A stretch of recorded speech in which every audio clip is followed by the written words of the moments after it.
25. Haven't you guessed? He's the one who's blackmailing you all. You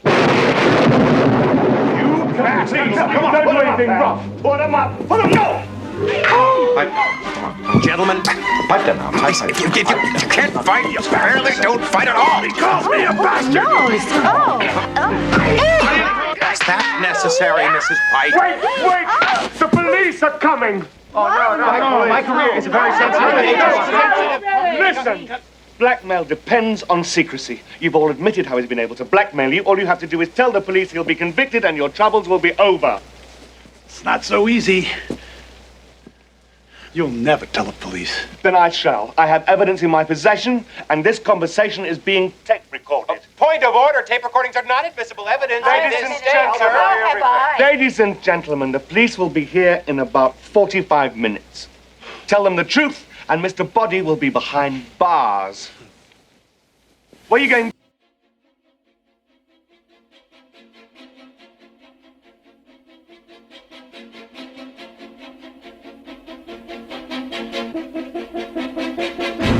Hello, everybody, and welcome to Clue the Movie Podcast, where we break down the 1985 cult classic movie Clue 1 minute at a time. My name is Brad Gilmore. I am joined, as always, by Jeff Smith. Jeff, we're minute 25. What's the first thing that sticks out to you about minute 25? The humor is very slapstick. It goes full on Three Stooges in this scene. I saw you, for those watching, actually, if you're watching, you didn't even see, Brad fell back into his chair when Mr. Body does the Three Stooges poke to the eyeballs on Colonel Mustard, which for some reason gives him a bloody nose. Yeah, I didn't figure that one out. If you look at the background, he's got a Kleenex with blood coming out of it. It's like it's one of the rare moments of blood in Clue, and it's Colonel Mustard. There's a Three Stooges poke to the eyes. There's a knee to the groin, which Mrs. Peacock really enjoys. Ooh. She's kind of out of focus in the background, applauding Mrs. White's move. And that's definitely, as we know, Mrs. White's go-to spot to inflict pain. Absolutely, yeah. And some odd dubbing there too. The audio sounds on everybody when they're starting the fight, and even Mrs. White saying, "Oh, boys." It's like obviously the dialogue has been done later.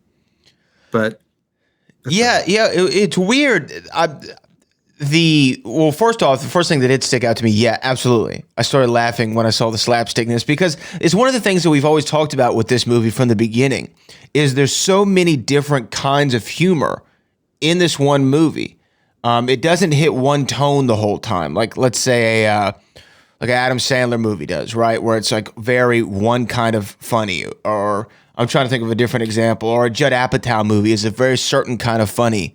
Whereas this movie is literally all over the place. You go from poop jokes to Three Stooges to conversations about communism to zippy dialogue to jokes that are understated, so under the radar you can only pick up on them in repeat viewings. Maybe this is what's fascinating about this movie forever, is I don't think there's anything else I've ever seen that is quite like it from a humor standpoint. No. Yeah, and I think it's why you can enjoy it at any age, because if you see it as a kid, like a lot of us did, you may relate to Three Stooges kind of humor, or knee to the groin, which is always funny. And as you get older, you start to pick up on the other things you were mentioning, like, double negative is proof positive, and in dialogue like that, really snappy dialogue that we've seen in previous minutes. And, jokes about delusions of grandeur, how it's related to the United Nations 2 minutes from a knee to the groin. So yeah, Jonathan Lynn, he just obviously the writer, and obviously is just a lover of, if it's funny, put it in. Yeah, and it works. Because sometimes a criticism of movies is, man, this movie didn't know what it wanted to be, right? It didn't know if it wanted to be serious or if it didn't want to be slapstick or whatever. But this movie knows what it wants to be, but also doesn't in like a really fun way. Do you know what I mean? Like, it obviously, knows what it wants to be, and it's everything. Right. It's everything, everywhere, all at once. All at once. But it really is. And so I laugh at the slapstick of it all because there's nothing more Three Stooges than the eye poke. I just would have loved if Colonel Mustard did this number where you put your hand in front of your nose, where you block it. Where you block that would it. have been a nice callback if he tried it again. Yeah, to block. Oh, see, there you go. There's your screenwriter. Colonel Mustard had learned his lesson at some point. But I don't think he's learned much of anything. Yeah. No, but right. the thing that starts off with, and you know what? Even at one point, it looks like Tim Curry, when he's trying to settle everyone down, it almost looked, and maybe I'm looking at it too much, but it almost looked like how Jerry Seinfeld does in some of those early Seinfeld episodes where he's kind of grinning through the dialogue a little bit because he's enjoying the scene. I don't know if you picked up on that. There was one moment in particular, I'm going to see if I can find it, where he really looks like he's really enjoying it. Yeah, right around here. Jeff is going to have the benefit of seeing this. Audience, just listen along with us. But this is the wrong, right here. So around 26 seconds into this minute, watch his face. He almost looked like he was enjoying it a little bit, right? I don't know. Maybe his cheeks went up a little bit. Maybe I'm looking at it too hard. But I think that this scene, when you talk about the dialogue, there is a lot going on here. Like someone's called a bastard at one point, and then someone's called this at some point, and then, hey, my job at the United Nations, tape recordings are inadmissible. There's a lot of just stuff happening in the background after Mr. Body is revealed to be the blackmailer. Wadsworth reveals him, lightning strikes behind him, and leaving, a.k.a. Mr. Body, is now the blackmailer, presumably. I guess we were supposed to be surprised by this revelation. Again, it's in the letter that he's going to be but it's kind of vague, and maybe he was going to be the hero of it all. It almost seems like they all got distracted with everybody's little stories, and now they want to know who he is, but it shouldn't be a huge surprise. He doesn't sit with anybody. He doesn't talk with anybody. He sits in the corner. He's if he had a mustache, he'd be twirling it while they're all talking, because he's just the guy in black with the spats that's enjoying hearing everything and doesn't look surprised. He knows all this. He knows it all. So let me ask you this. What is Wadsworth doing by recording it? Because if he just wants Mr. Body on tape admitting he's a blackmailer, okay, maybe, but by literally recording everyone detailing what they've been blackmailing for, that tape recording is now blackmail. Like he can use it to blackmail them. They've admitted to it all on tape. It cannot be used in court. I will say this. So speaking of it being tape recorded, I should mention, I never really picked up on this, but now I can't see it any other way. I just came back from seeing Clue on the big screen for my third time, and the audience laughed pretty hard at the suggestive way Yvette is fondling the billiard balls while she is listening to the recording. And I kind of feel good about myself that I never picked up on it, but now I'm just watching as she Point of order, tape recording. Yeah. There. Ladies. Yeah. And now I've ruined Brad's. I've never even noticed that. No, when you know what she does for a living, it makes sense. What in the world? Well, there you go. See, Lynn, he likes everything. But yeah, as far as tape recording, that's a good question. It's just, it gets burned later. Spoiler. So it doesn't stick around long. He does collect it right away, probably in 3 minutes from now, and holds on to it. But yeah, why is he recording it? And why introduce the tape recording if it's just to be destroyed later? Like, what's I'm asking you as like from a screenwriting perspective, why introduce something that seems to be inconsequential? Dang it, Brad. Did I stump you? Yeah, you sure did. I'm just wondering, because there's a couple plot devices that you see here. Obviously, like when you introduce something like the tape recording, that is an item that's motivation for them to try to get that item right and destroy it of some kind of way. Like everyone's going to try to now, I got to get the tape recording is what I would think. But then the other thing that go ahead. No, I was just going to say, for me, it's sinister. It shows Yvette. There's more to her than meets the eye. She's in the other room listening, and it's the first time we really see her out of character of the French maid. It shows that there's more to Wadsworth than meets the eye, that he's somehow been recording. Who knows where else there are microphones in this house, but we know at least it's in the study where he had planned to reveal everything. So it definitely puts an edge to everything that happens, that it's not just Wadsworth isn't just the butler, and Yvette is definitely not just the maid. But you were going to say something else. Well, the other thing I was going to bring up was from a screenwriting perspective. When Tim Curry Wadsworth just doesn't say the police are coming. He says the police are coming and they will be here in 45 minutes, right? Tick, tick, tick, tick, tick, tick, tick. Is that the ticking clock? Is that what the idea? Literally the ticking clock. And the movie is in real time. Actually, the whole movie is in real time. It is exactly there's no jumps in time at all in this movie. He gets there, they get there right after, and it's about 45 minutes from that point to those doors opening up. I'd be curious to know if it is exactly 45 minutes. Well, we're on minute 25, so on minute 70, those doors better be opening. Okay, well, I'll make a mark of that. At least it should be the chief saying, with his flyer. Right. Just saying repent. It should be Howard Hessman. We should see something soon. Now, for people, it would be awesome if that actually times out that way. Oh, it's and they all should have known that he was the cop coming through the door. It'd be incredible. Yeah. But let me ask. Now, everybody, you got to wait about 30 weeks to find out. Right. You're going to be waiting a good minute. Let's just be honest with you. In 2024. Yeah. But when we're talking about plot devices, so the ticking clock, if people don't know, like what is the purpose of a ticking clock in a screenplay or in a story? Like, why do we have it? It's tension. It's why there's a ticking clock in Back to the Future. It's why you get tense every time you watch Back to the Future, and Marty, he gets there when the lightning hits the clock tower, but we are tense every single time because we don't think his car is going to start. It's just it adds that tension, right? And it does. Yeah, it is an easy way to build tension in a scene, right? When we know we have to accomplish our task before this clock runs out, and if it doesn't, boom, we're screwed. It makes complete sense.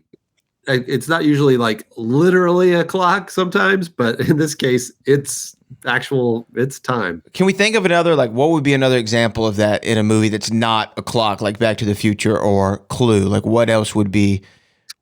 Would it be like, hey, you have 3 days? Or, I mean, normally it's like maybe not a literal clock, but it's like you have 3 days to get me my money, or else your daughter dies. I mean, it doesn't still involve time. It could be a bomb countdown. Any kind of countdown does that kind of thing. Anything where air is about to run out. Oh, yes. Anything like that, where somebody's trapped. And, I mean, even you could say Castaway. He's on an island. He's running out of supplies. Those are all things that, you're running out of something. And if you don't succeed in what you're trying to get before that happens, you're done. Castaway, great movie. Robert Zemeckis, of course. Tom Hanks. Great. It always comes back to Back to Back to the Future. But do you know how much I wanted a Wilson? Like, they have them now, don't they? Oh, they sell them now. They sold them back then. I actually bought. Remember when people used to put things on their antennas on their cars? Like they used to put antenna ball, like an antenna ball. Yeah, okay. So they sold Wilson antenna balls at Jack in the Box. No, I'm sorry, not Jack in the Box. That's way wrong. Blockbuster. How I mixed those up, I'll never know. Jack in the Box did have antenna balls that were pretty famous, though. They did. That's what I was thinking. The idea of antenna balls was you were supposed to be able to find your car by spotting that in the parking lot, but everybody had antenna balls, and at that time, this is early 2000s. There's like 2000 in California. At Disneyland, they sold Mickey Mouse shaped antenna balls, and they had all different kinds. But everybody in California had one. So, and then my antenna was the kind that went up only when you started the car. And so when you stopped the car, the antenna went down. So I couldn't have an antenna ball. Well, you were fancy. So good for you and your highfalutin Wilson. I had a Wilson antenna. Well, here was the problem though. In 2000, I was You probably had more than one antenna ball, didn't you? Well, in 2000, I was a very young man, so I did not have a vehicle at the time. But I had to. Doesn't matter. That's the beauty of the antenna ball. It doesn't even need to be on a antenna. It could be on a pencil. Well, it could have been. However, me in the year 2000, convinced my parents to just put it on their Suburban. So for a while, my family was driving around with a Wilson on their Suburban. Those are good parents. They are great parents, and I love them dearly. Yeah. Do you think Yvette the maid has antenna balls? And if she does, on her car or in her hand, in a drawer, in a drawer. I don't know if Yvette was a tennis. Then she has to go find one. Maybe. I don't know. Perhaps. It's getting weird. It's getting strange. Now back to the minute. It's all the audience in Southern California's fault. They chuckled at a scene I didn't realize was funny. So, but I will say this. Here's our tangent again. It always goes back to Back to the Future, and it always goes back now to that scene where Wadsworth blocks Mrs. Peacock's view of the cook on the big screen. Not only does he stand right in her way, it's the first time I was watching it because you're the hero that spotted it, but we did it together. We're the heroes that spotted it. He actually looks over his shoulder and adjusts. It's that blatant. So I'm embarrassed that I even had to email Jonathan Lynn and ask him. He probably thought, what a buffoon. Of course it's on purpose, Mr. I made the documentary about Clue. That is crazy. Yeah, so I need to see the movie on the big screen. It takes a little adjustment to really block her. You know, you also shared something with me from fans of this podcast. It seems though, from the juice of this podcast orange, we have squeezed more life into Bible Man. Yes. Somebody just randomly commented Bible Man the other day. Just the hashtag Bible Man, yeah. So our catchphrases I think that's our first hashtag is Bible Man, because Christopher Lloyd is not a voice in it. Which I love. That the memorable. That's why I'm glad that at least one of the other memorable things, at least for me, is related to Clue, because the other one literally has nothing to do with Clue. It's a mismemory by Brad Gilmore. It is a mismemory, but we did that Bible Man section. Which if you're just jumping in at minute 25, go back, friends, because that Bible Man arc carried on for a couple episodes, I believe. It was at least 2 to 3 episodes where we talked about Bible Man. It was I'm sure he's a part of it, to I think he might be a part of it, to the retraction that there is a Bible Man cartoon that Christopher Lloyd is not a voice in. No, never was in Bible Man. Bible Man was just a red herring. It was just a red herring. Look, when I was watching the cast just now, and I just see how really similar to Back to the Future, they were so well cast. Like everybody really was well cast. I'm not, and I know this is like legitimately, I'm throwing this at you live as we're taping, but you don't have to do all the cast. But is there a couple of people who stick out to you, like who could be in this movie if they were to make it in 2023? Like, who would be some of the main cast? Is there anyone you would cast, Jeff Smith, as the new director of the new Clue movie? For the reboot. I've been seeing people do this online recently for some reason. Oh, okay. It's been popping up, and it's been like a dream team, and I've seen, and some of them I've agreed with, and now I'm trying to remember who. They weren't bad. Like John C. Reilly, I think, was up there for maybe Plum. I could see it, which isn't bad.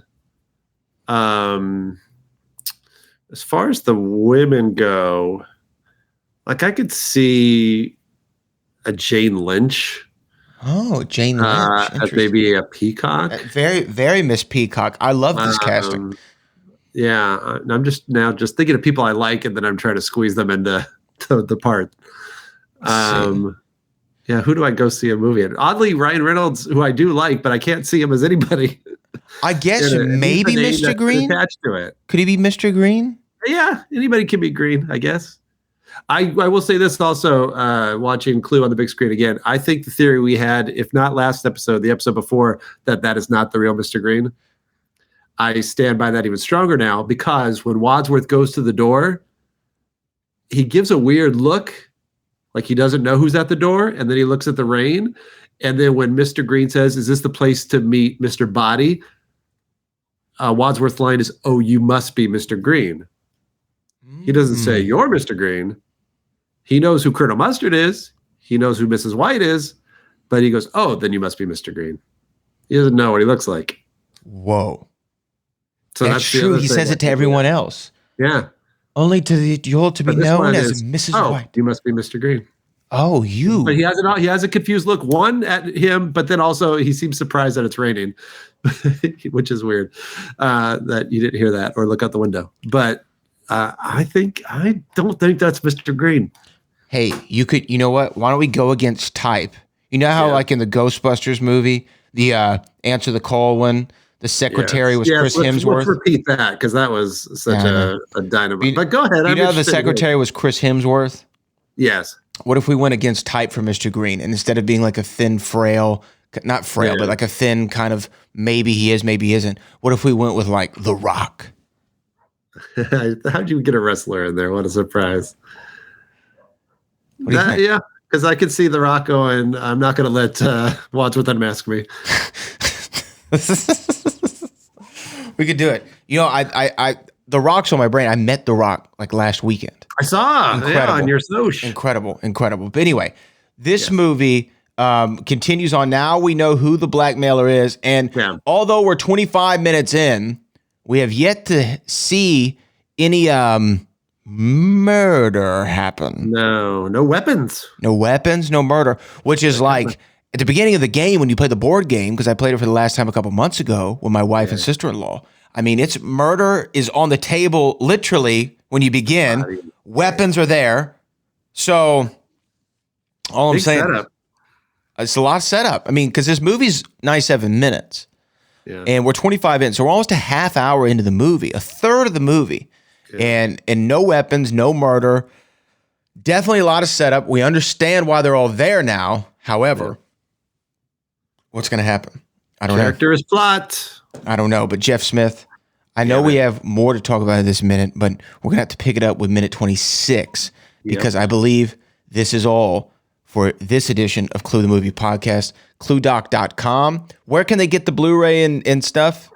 Oh boy, I'll tell you this. The Blu-ray was out for about a week and it sold out the first batch. So right now it is, I've seen it on eBay, but don't do it.